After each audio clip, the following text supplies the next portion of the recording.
Sa mundo ng pagre-reels guys o pagfe-Facebook, kasi iba na kasi yung Facebook ngayon eh.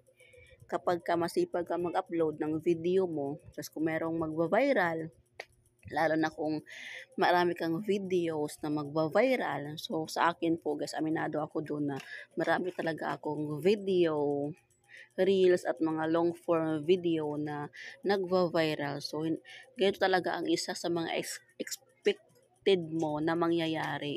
So ito na nga guys, marami na nga alok sa akin. Mag-promote daw ako ng sugal o online gambling, no? So marami nag-offer sa akin, malaki pang ang bigay eh. Malaking bigay.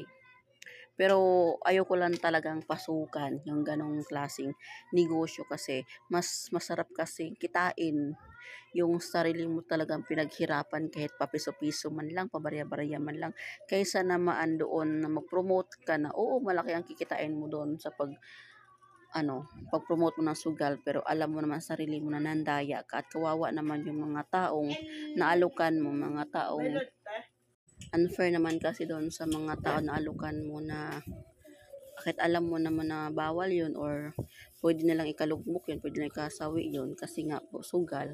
Ikaw naman, nag sarap buhay kasi malaki ang kikitain mo doon so wala kang pakialam. So, mas pinili kong hindi na lang, wag na lang pansinin. Anyways, hanggang ngayon marami pa nag-offer sa akin pero pass talaga, sorry po, sorry talaga.